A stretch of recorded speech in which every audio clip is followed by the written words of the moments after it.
성령이 오셨네. 성령. 오늘은 종려주일입니다. 그리고 이번 한 주간은 전 세계 모든 기독교인들이 고난 주간으로 보내는 한 주간입니다. 여러분들이 이 한 주간 주님의 고난의 은혜의 사랑을 생각하면서 주님과 가까이 하는 귀한 시간이 되기를 바랍니다. 이번 한 주간 동안 제가 특별 기도회 시간에 설교할 주제가 노예라는 주제로 월요일부터 금요일까지 특별 기도 시간에 말씀을 전하려고 합니다. 첫째 시간으로 오늘 주일 남예배 시간에 사라진 단어 노예라는 제목으로 말씀을 전하고자 하는데요. 여러분들이 이번 한 주간은 특별히 빠지지 않고 모든 시간에 오셔서 노예라는 주제의 설교를 계속 들으시기를 바랍니다. 오늘만 듣고 교회 오지 않는 분들은 오해할 소지가 있어요. 목사님이 이상한 설교를 하셨구나. 그렇게 오해할 소지가 다분히 있습니다. 그런데 이번 한 주간 내내 노예라는 주제의 설교 말씀을 들으면 여러분들이 주님의 그 큰 은혜와 사랑을 여러분들이 깊이 깨닫는 복된 시간이 되어질 줄 믿습니다. 한 주간 동안 여러분들 꼭 특별 기도 시간에 열심히 오시면 감사하겠어요. 오늘 이 시간에는 사라진 단어 노예라는 주제로 은혜를 나누고자 합니다. 여러분들 가운데 영화 중에 벤허라는 영화를 보신 분? 벤허. 우리 학생들 못 봤나요? 벤허. 예, 우리 학생들 벤허 못 봤으면 이번 주에 벤허 영화를 한번 꼭 보세요. 공부하면서 머리 식힐 때 한번 벤허라는 영화를 한번 꼭 보시길 바랍니다. 이 벤허라는 영화는 서기 26년 로마 제국 티베리우스 황제 재위 시절을 배경으로 하고 있습니다. 이스라엘 나라가 유다 땅이 로마의 통치를 받고 있어서요. 그런데 유대 땅에 살고 있는 베노라는 이스라엘의 귀족집 장자 한 명이 있었습니다. 그런데 이 유대 땅에 새로운 총독이 부임하게 되었어요. 새로운 총독이 부임하면서 주둔 사령관으로 또 한 명의 장군이 이제 군대를 건들고 총독을 호위해서 오게 되었습니다. 그런데 신임 총독 주둔 사령관으로 유대 땅에 온 사령관이 이 베너의 친구였어요. 베너와 아주 절친한 친구였습니다. 이 친구 메살라가 베너를 찾죠. 그리고 베너와 대화를 나눕니다. 베너와 대화를 나누는 중에 이 메살라가 어떤 요청을 하는가 하면 이 베너에게 이 유대인들을 잘 통치할 수 있도록 자기를 도와달라고 합니다. 유대 땅을 잘 통치할 수 있도록 이 메살라를 도와주는 것은 유대인들에게 고통을 주는 그러한 행위였어요. 그래서 베너는 그 메살라의 요청을 거절하죠. 그리고 메살라와 친구 관계까지 다 끊어버리고 맙니다.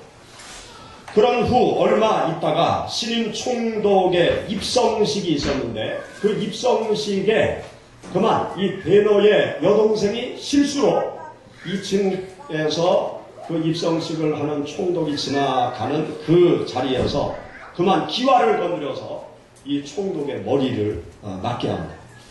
그러니까 이것을 빌미로 메살라가 베너의 일가족을 다 감옥에 가두는 거예요. 반역죄 명목을 뒤집어 씌워서 메살라의 가족을 다 감옥에 가두고 그의 연인도 감옥에 가두고 그리고 베너를 노예로 팔아버리게 됩니다. 그래서 베너는 노예가 되어서 쇠사슬에 묶여서 광야를 지나 사막을 지나 어디론가 정처 없이 끌려가죠.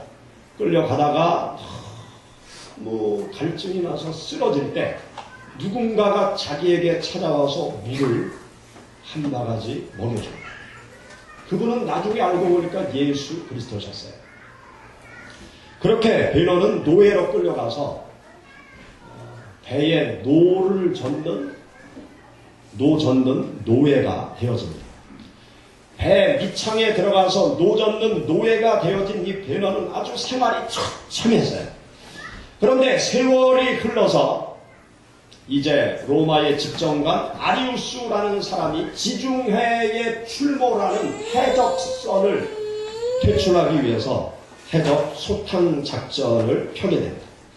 그런데 그 배에 바로 베너도 노 젓는 노예로 타게 되었습니다. 그리고 바다에서 큰 전투가 벌어지게 되죠. 그런데 불행히도 베너가 탄 그 배가 이제 공격을 받아서 침몰하게 되어집니다. 그 배가 침몰할 때 이 베너가 구사일생으로 살게 돼요. 구사일생으로 살아나면서 그 배의 사령관이었던 아리우스 장군을 이 베너가 구출하게 되어집니다. 그래서 베너에 의해서 아리우스 장군이 생명을 얻게 되죠. 고마워하는 이 아리우스가 이 베너를 어떻게 하는가 하면 자유인으로 풀어줘요. 베너를 자유인으로 풀어줄 뿐만이 아니라 노예로 있었던 이 베너를 이 아리우스 장군이 자기의 양자로 삼게 되었습니다. 그러면서 이제 내용이 쭉 흘러가서 여러분들이 기억나는 전차, 이 메살라와 전차 경주를 하는 그러한 광경으로 쭉 흘러가게 되어집니다. 로마 시대 예수님께서 살아 계셨을 당시 이스라엘 사회에는 어떤 제도가 있었는가 하면 노예 제도가 있었습니다. 노예 제도가 있어서 이 노예들이 아주 고통받는 생활을 할 수밖에 없었어요. 그런데 노예들 중에는 가끔 아주 좋은 주인을 만나는 그런 노예들이 있었어요. 노예의 삶이 아주 비참한 삶이었지만 가끔 좋은 주인을 만난 이 노예들은 그 주인의 특별한 대접을 받으면서 그 주인의 지위에 걸맞는 영향력을 가지고 자유롭게 활동을 할 수 있었습니다. 그리고 좋은 주인을 만난 이 노예들 중에는 가끔 이 주인이 자유인으로 풀어주는 그런 특별한 은총을 받는 그런 노예들도 생겨났습니다. 그리고 아주 특별한 경우에는 이 노예를 자유인으로 풀어주면서 그 주인이 그 노예를 자기 양자로 삼는, 그래서 그 주인의 모든 권리를 다 부여받는 주인의 양자가 되어지는 아주 특별한 은총을 받는 그러한 노예들도 간혹 생겨나게 되었습니다. 여러분, 예수 그리스도를 믿는 그리스도인이 된다는 말은 무슨 의미일까요? 내가 그리스도인이다, 내가 예수 그리스도를 믿는다 라는 것은 어떤 의미일까요? 그리스도인이 된다는 것, 부모로부터 물려받은 신앙을 내가 붙잡고 명목상 그리스도인으로 칭함받는 그것을 말하는 것일까요? 아니면 특정한 행동을 피하고 이따금씩 교회에 출석하는 것을 의미할까요? 또 선한 사람이 되려고 노력하는 생활을 하는 사람을 일컬어 그리스도인이다, 그렇게 말할까요? 아니면 어렵고 힘들 때 내가 하나님을 의지하고 있기 때문에 나는 그리스도인이다, 그렇게 말할 수 있을까요? 그리스도인이 된다는 것은 어떤 의미입니까? 여러분들이 예수 그리스도를 믿는 신앙생활을 한다는 것은 어떤 의미를 말하는 것입니까? 그리스도인이 된다는 것은 무엇을 말하는 것인가 하면 예수 그리스도를 전심으로 따르는 사람이 되겠다라는 의미가 바로 그리스도인이 된다는 의미인 것입니다. 누가복음 9장 23절 말씀 가운데 예수님께서 말씀하시기를 아무든지 나를 따라오려거든 자기를 부인하고 날마다 제 십자가를 지고 나를 따를 것이니라. 그렇게 예수님께서 말씀하셨습니다. 아무든지 나를 따라오려고 하면, 아무든지 예수 그리스도를 따라오려고 하면 자기를 철저히 부인해야 된다는 거죠. 자기를 부인하고 예수 그리스도를 따라가야 된다는 거예요. 나를 버리고 예수님을 따라가는 삶, 그것이 바로 그리스도인이 된다는 의미인 것입니다. 그리스도인이라는 단어가 처음 등장한 것은 안디옥 교회였어요. 사도행전 말씀 가운데 보면 이 안디옥 교회로부터 그리스도인이라는 단어가 생겨나게 되었습니다. 그런데 성경 말씀을 읽어보면 이 그리스도인이라는 단어는 성경 가운데 단 3번밖에 나오지 않습니다. 사도행전 11장 26절 안디옥 교회에서 그리스도인이라 일컬음을 받게 되었다는 말씀, 또 사도행전 26장 28절, 베드로전서 4장 16절, 이렇게 단 3군데만 그리스도인이라는 단어가 나오고 그 외에는 그리스도인이라는 단어가 나오지 않습니다. 그런데 성경 말씀은 이 그리스도인이라는 단어 외에 예수 그리스도를 따르는 사람들을 지칭하는 또 다른 용어들이 있는 것을 성경은 우리들에게 가르쳐주고 있어요. 성경 속에서 예수님을 따르는 자들을 뜻하는 그 많은 용어가 있는데 예수 그리스도를 따르는 자들을 뜻하는 용어 중에 가장 많이 나오는 용어가 있어요.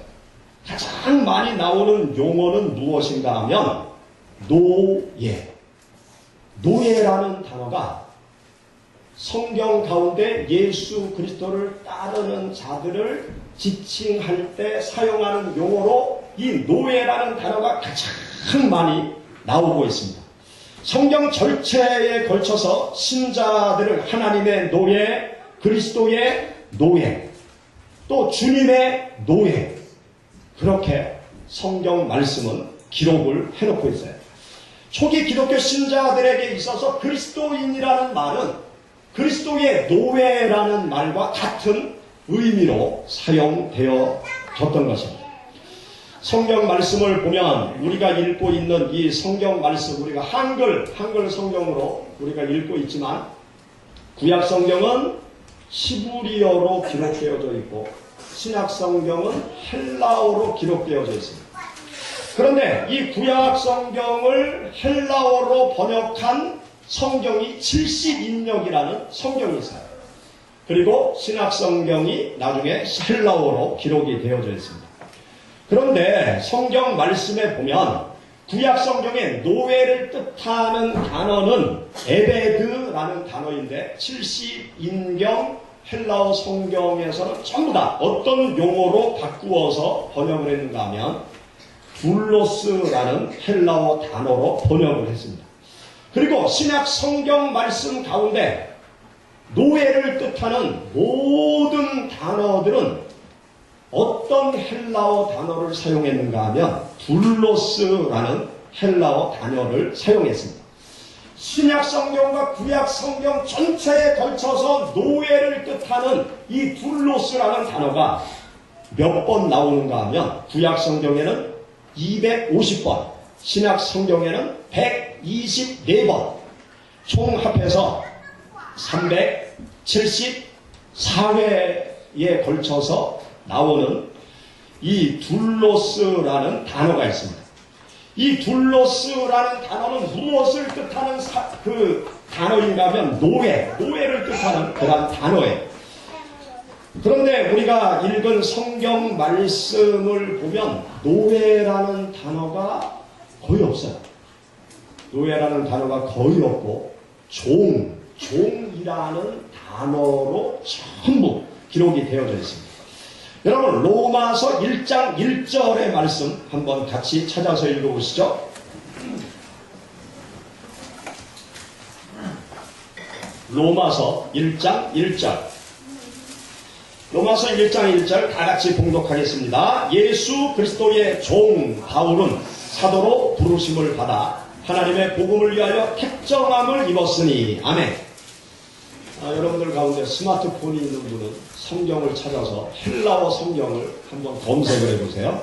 그러면 여기 예수 그리스도의 종 바울, 예수 그리스도의 종 바울 이렇게 지칭하는 이 종이라는 단어가 어떤 단어를 쓰고 있는가 하면 노예를 뜻하는 둘로스라는 단어로 기록이 되어져 있습니다. 파우로스 둘로스 크리스투라고 예수 그리스도의 종 바울을 이렇게 헬라어 성경에는 기록해 놓고 있습니다. 한 군데만 더 찾아보시죠. 우리 고린도전서 7장 22절, 오늘 우리가 함께 읽은 본문 말씀인데요.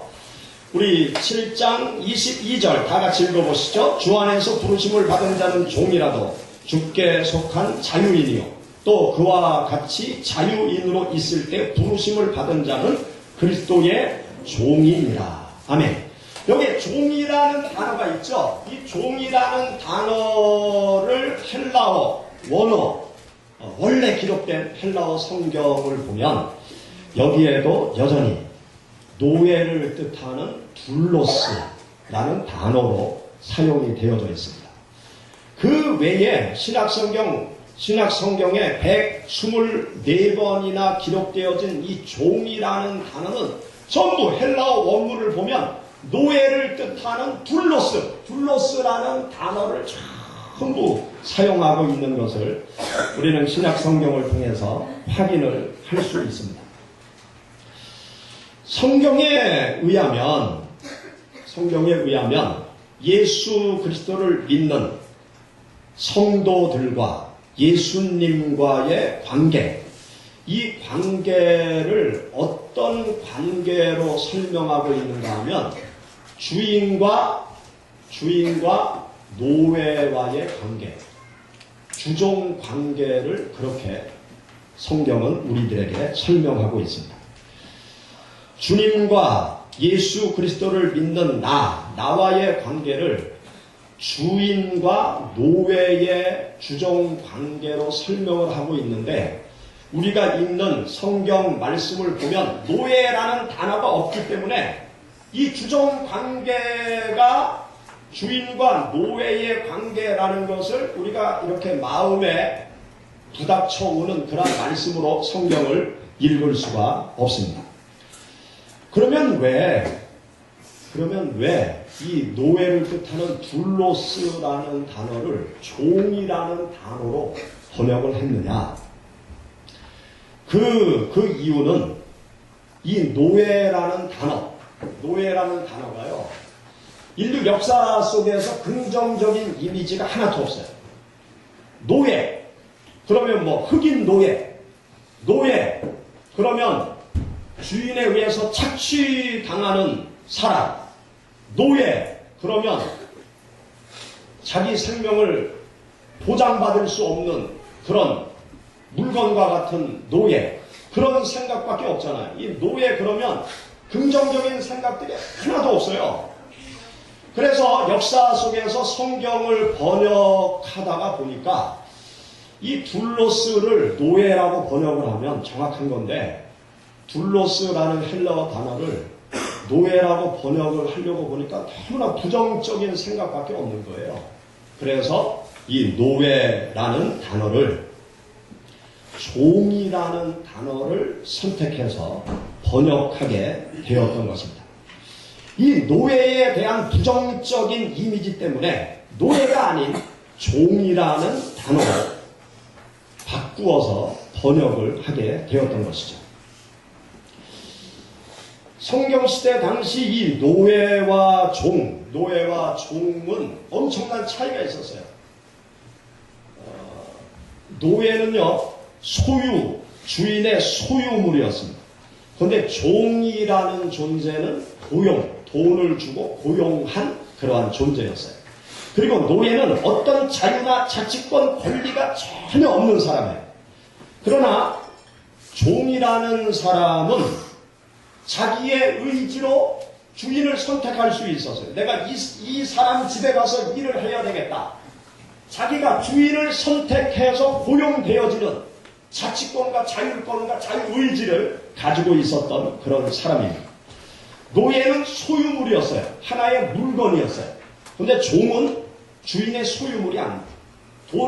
돈을 주어서 내가 고용해서 일을 시킬 뿐이지 그 종을 자기 소유물로 자기 마음대로 할 수 없는 그러한 존재가 종이었어요. 그렇기 때문에 성경시대의 당시는 노예와 종이라는 것은 엄청난 차이가 있는 거예요. 엄청난 차이가 있습니다. 그런데 성경 말씀을 보면 주님과 성도들의 관계를 주인과 노예의 관계로 설명을 하고 있는데 주님과 성도들의 관계를 정확하게 표현할 수 있는 이 노예라는 단어, 이 노예라는 단어가 이러저러한 이유들로 인해서 사라져버리고 말았어요. 성경 속에서 사라진 단어 중에 하나가 무엇인가 하면 바로 노예라는 단어입니다. 사랑하는 여러분, 예수님을 믿는다는 것, 신앙생활을 한다는 것, 그리스도인이 된다는 것, 교회에 다닌다는 것이 무엇을 말하느냐? 주인을 바꾸는 거예요. 주인을 바꾸는 것이 그리스도인이 되는 것입니다. 주인을 바꾸는 것이 예수님을 믿는 거예요. 주인을 바꾸는 것이 신앙생활 하는 거예요. 여러분, 그것을 믿습니까? 예수님이 나의 주인이 되어지고 나는 예수 그리스도의 노예가 되어지는 것이 바로 예수 그리스도를 믿는다는 의미입니다. 그것을 믿습니까? 받아들일 수 있습니까? 이것을 받아들여야 돼요. 예수 그리스도께서 나의 주인이시고 나는 예수 그리스도의 노예다 라는 이 성경의 사상을, 성경의 말씀을 받아들일 수 있어야 되는 것입니다. 예수 그리스도를 믿는 믿음의 길을 걸어가는 것은 주인을 바꾸는 거예요. 주인을 바꾸지 않으면 신앙의 길을 우리가 제대로 걸어갈 수 없어요. 어떤 장로님께서 무당을 전도했어요. 무당에게 열심히 전도를 했더니 이 무당이 한참 이야기를 듣더니 이렇게 정리해서 얘기하는 거예요. 나에게 주인을 바꾸라는 얘기죠? 그러면서 뭐라고 대답을 하는가 하면 이제부터 내가 섬기던 신을 버리고 예수 신을 나의 주인으로 삼겠습니다. 그러면서 이 양반이 교회를 나오기 시작한 거예요.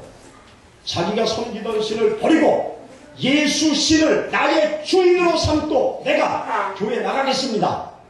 그러면서 교회를 나오기 시작했다는 거예요. 사랑하는 여러분, 예수님을 믿는 것은요, 주인을 바꾸는 거예요. 주인을 바꾸지 않으면 예수님을 믿는 것이 아닙니다. 주인을 바꾸지 않으면 온전히 예수 그리스도를 믿는 신앙의 길을 걸어간다고 말할 수 없는 것입니다. 내 인생의 주인을 내가 아닌 예수님을 주인으로 삼는 것, 그것이 바로 믿음 생활하는 거예요. 내 인생의 주인을 물질이 아닌 예수 그리스도를 주인으로 삼는 것, 그것이 바로 믿음 생활입니다. 내 인생의 주인을 눈에 보이는 세상 좋은 것이 아닌 예수 그리스도를 나의 주인으로 삼는 것, 이것이 믿음 생활을 하는 것입니다. 예수님께서 마태복음 6장 24절에 이렇게 말씀하셨어요. 너희들은 두 주인을 섬길 수 없다. 예수님께서 그렇게 말씀하셨어요. 우리 찾아보시죠. 마태복음 6장 23절, 24절. 마태복음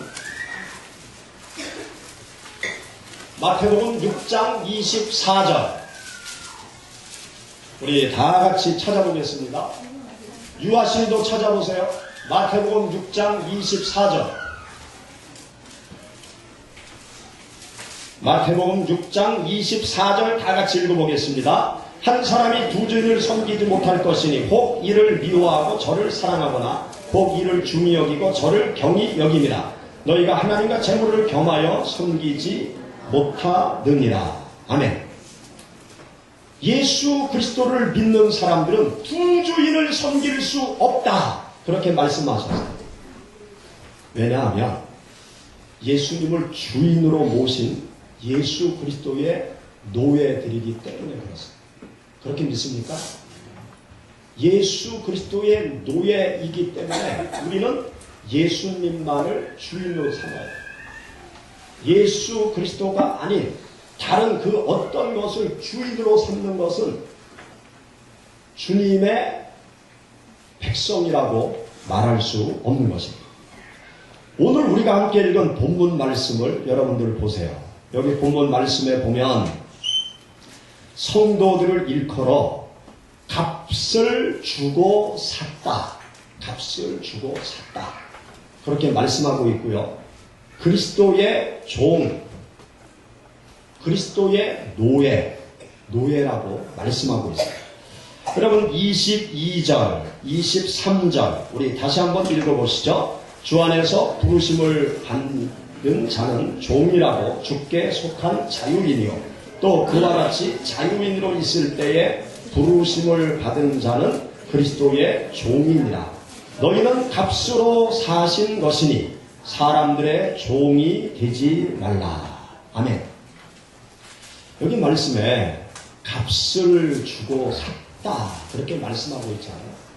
값을 주고 샀다.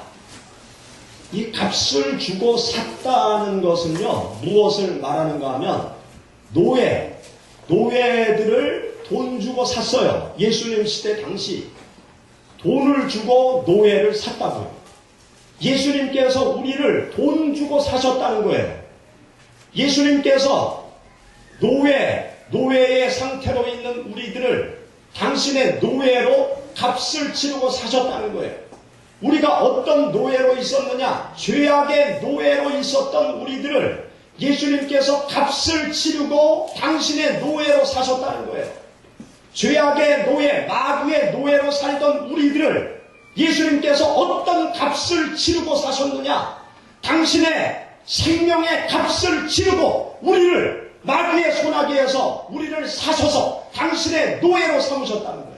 예수님께서 피를 흘리고 십자가에서 죽으심을 통해서 피의 값을 치르고 당신의 노예로 우리를 사셨다는 그 말씀이 여기 본문의 말씀인 것입니다. 자유인으로 있을 때 부르심을 받은 자는 그리스도의 노예이니라. 그리스도의 노예이니라. 여기 본문 말씀에 그렇게 말씀하고 있습니다. 예수님께서 고난주간에 십자가에 피 흘리신 이유, 예수님께서 십자가 죽음의 길로 가신 이유, 그것은 무엇인가 하면 당신의 피의 대가를 치르고 당신의 노예로, 예수 그리스도의 노예로 우리를 삼기 위해서 예수님께서 피 흘리시고 고난의 길을 걸어가신 것입니다. 예수님께서 생명의 대가를 치르시고 우리 인생들을 당신의 노예로 삼기 위해서 우리를 위하여 고난의 길을 걸어가시고 생명의 대가를 치르신 것입니다. 참된 기독교 신앙은요, 예수님을 내 삶 위에 이렇게 올려놓는 것이 아닙니다. 우리가 예수 그리스도를 믿는 것은 내 삶 위에 하나 덤으로 예수님을 올려놓는 것이 신앙이 아닌 것입니다. 신앙이라는 것은 내가 그분의 뜻에 온전히 복종하고 다른 그 무엇보다도 예수님을 기쁘시게 하는 삶을 추구해 가는 것, 그리고 예수 그리스도를 위해서 내 삶을 다 헌신하기로 결심하는 것, 나 자신을 죽이고 어떤 값을 치르고서라도 나의 주인 되신 예수 그리스도의 뜻을 받들기 위해서 달려가는 삶, 그것이 바로 그리스도인의 삶이에요. 그리스도의 진정한 노예가 되는 길인 것입니다. 초대교회 성도들은 기꺼이 자신을 그리스도께서 값을 주고 산, 그리스도께 속한, 온전히 주님의 재량에 맡겨진 그분의 완전한 소유물로 자기 자신을 다 초대교회 성도들은 내어 놓았던 것입니다. 성경 말씀을 보면 바울 사도는 주인의 낙인이 자신의 몸에 찍혀 있다는 사실을 가지고 즐거워하고 고백하는 말씀이 있어요. 갈라디아서 6장 17절 말씀 가운데 보면 이후로는 누구든지 나를 괴롭게 하지 말라. 내가 내 몸에 예수의 흔적을 지니고 있노라. 예수 그리스도의 낙인을 지니고 있노라. 그렇게 고백해요. 성경시대 당시 몸에 낙인이 찍히는 사람, 그 사람들은 다 노예였어요. 요즘은 뭐 자기가 좋은 대로 몸에 막 문신 같은 걸 이렇게 새기지만 성경시대 당시는요, 몸에 시뻘건 인두로 낙인을 탁 찍히는 사람, 그 사람들은 다 노예였어요. 여기 흔적이라는 단어는 낙인이라는 단어예요. 너는 나의 노예다. 그렇게 딱 붉은 인두를 가지고 몸에 낙인을 탁 찍는 거예요. 여기에 보면 바울 사도는 예수 그리스도께서 너는 나의 노예다라고 낙인을 찍은 그 흔적을 내가 지니고 있다. 그렇게 여기 고백을 하고 있습니다. 바울은 주님의 것이라는 생각을 가졌습니다. 채찍과 매질과 돌팔매질의 흔적들, 바울의 몸에 남아있는 복음을 증거하다가 고통당한 여러 가지 흔적들, 그 모든 흔적들이 내가 예수 그리스도의 소유물이고 예수 그리스도의 노예로 살다가 이렇게 고난을 받고 있다. 그걸 자랑스럽게 내어놓는 고백, 그 고백이 갈라디아서 6장 17절의 고백인 것입니다. 우리 그리스도인들의 최우선 목표는요, 온전한 주님의 노예가 되는 것입니다. 여러분, 하나님을 믿는 신앙의 길을 걸어갈 때 주님의 온전한 노예가 되어지시기를 축원합니다. 아멘. 우리들이 이 세상을 살아가면서요, 주님의 노예가 되는 것은 엄청난 축복이에요. 엄청난 축복. 제가 한 주간 동안 이제 노예의 삶 중에 좋은 주인을 만나는 노예에게 어떤 축복이 있는가, 그것에 대해서도 이제 말씀을 드리려고 해요. 이 노예들은요, 주인을 잘 만나면 엄청난 축복된 삶을 누릴 수 있어요. 우리가 만난 예수 그리스도, 나를 노예로 삼으신 예수 그리스도는 참 좋은 주인이 되세요. 정말 훌륭한 주인이 되세요. 이 세상 모든 사람들 가운데 가장 완벽하시고 위대하고 선하시고 훌륭하신 분이 바로 우리를 노예로 삼으신 예수 그리스도십니다.